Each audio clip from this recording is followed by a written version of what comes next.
Hi guys, today I'm going to show you how to make the most delicious brownie ice cream sandwiches, and they're actually really quite simple to make. To start off, we're going to make the brownie part of this. So I've got butter and chocolate in my bowl, and I'm going to put them into the microwave for about a minute in total, stirring every 30 seconds. That's really important here that you use good quality chocolate, otherwise you're just going to not have that nice chocolate flavour in your brownie. So after 30 seconds, you're just going to stir that through, and you'll find the butter's probably melted but the chocolate won't have done, so put it back into the microwave and keep stirring that until it's completely smooth.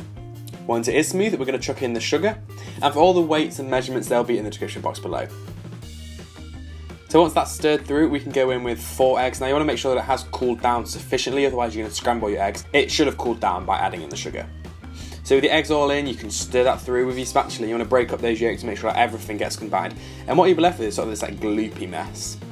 Put that aside into a bowl. We're going to add in our flour, cocoa powder, bicarbonate soda and salt, and we're going to sieve that. So shuffle those through your sieve, and the reason we're sieving it is the cocoa powder has a tendency to have lumps in it.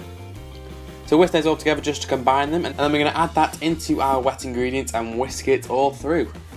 And this creates like a really thick, gooey brownie.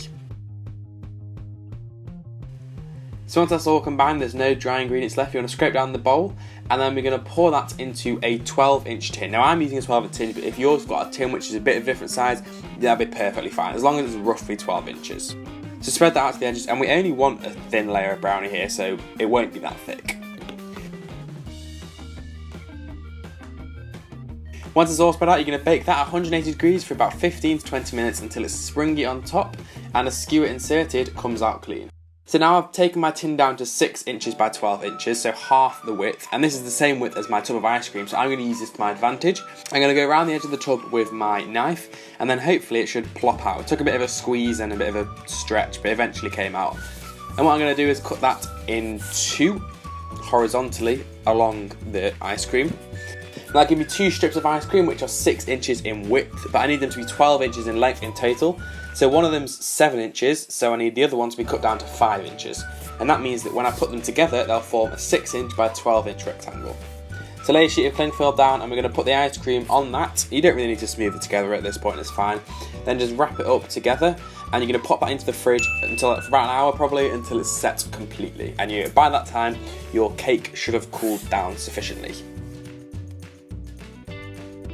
So once your cake has cooled down, we're just going to cut that right through the centre, so we get 2 12-inch by 6-inch strips, the same as our ice cream. And then we're going to lay one of those into our cling film lined tin.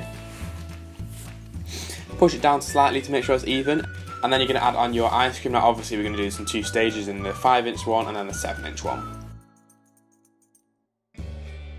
Top that off with your second sheet of cake and press that all down, and then you're going to fold over the cling film and pop that back into the fridge. It'll probably take about 2 hours to really firm up the ice cream, so when we can cut it, it's not going to squeeze out the sides.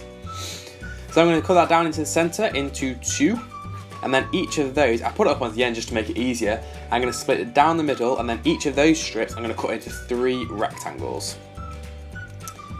And that's pretty much it. Thank you guys so much for watching. If you've enjoyed this video, make sure you give it a thumbs up. You can subscribe if you're not already. You can click here to see my last video and here to see a video randomly selected by YouTube for you.